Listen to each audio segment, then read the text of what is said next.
So what's up mga ka-agrigosyo? So for today's video guys, since nga first time nag-ulan, no, thankful ta kay giulan ta, no, sa pila na ka months nga wala ta giulan guys, no. So karon naka-experience na tagbali og kaning katugnaw. So karon guys, since nga biglaan po siya guys, no, nag-start ang ulan guys, tapos karon ipakita na ko sa inyo guys ang sitwasyon sa itong mga alaga nga manok. So let's go. So muna na sitwasyon karon guys, nangabasa dyan sila guys, no, kuha na sila nagapang miksik kay para paspas mauga ilang balahibo, no, ilang ginabungkag ilang balahibo para paspas mauga. At same po diri guys sa tuwang mga manok, no, nagapaniksik na sila guys. Grabe, first time po nila naka-experience balik og ulan. No, for how many months jud guys, no? Grabe ang kainit, no. Muna nga dapatan nato ni sila dayon og tambal guys, kay para prevention, no, sa mga sakit. At syempre ito guys, yan,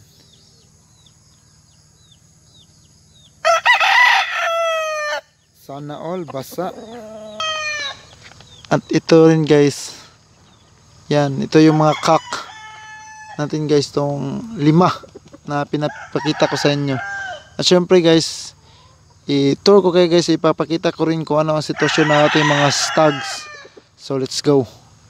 So guys, diri sa tong mga manok karon guys, no, butang na tawag kaning tambal sa ilahang mga tubig kay para prevention guys sa sakit, no. Kasi syempre bago pa nag ulan, no, karon pa nakatilaw og ulan mo na nga dapat ta og vitamins, no, para prevention, no, para maiwasan na to ang mga magsakit ato ang mga alaga guys. So ipakita na ko sa inyo guys ang stags na to diri karon. Let's go.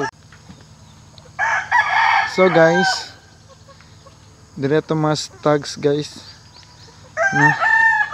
So pasensya na guys, medyo gituyo sa dyan naman nga pabagnutan guys, kay para dili kayo siya init, no? Kay grabe, super init diri guys. Yan. So guys, since nga nagbalik na pag-ulan guys, no, natadik karon sa tuwang kwarto guys. So next video guys, ipakita na to sa inyo kung unsa atong ginagamit nga feeds para sa tuwang mga breeding, no, sa 0 to 1 month, and sa tuwang mga 3 to 4 months and to stags, and sa tuwang mga cock guys. So kana lang guys, I hope nga nag-enjoy mo nga video, and don't forget to subscribe this channel guys and share this video. So I hope na okay lang ato mga alaga guys, nga since nga nakatilaw og ulan, first time na ulan. So kana lang, bye bye.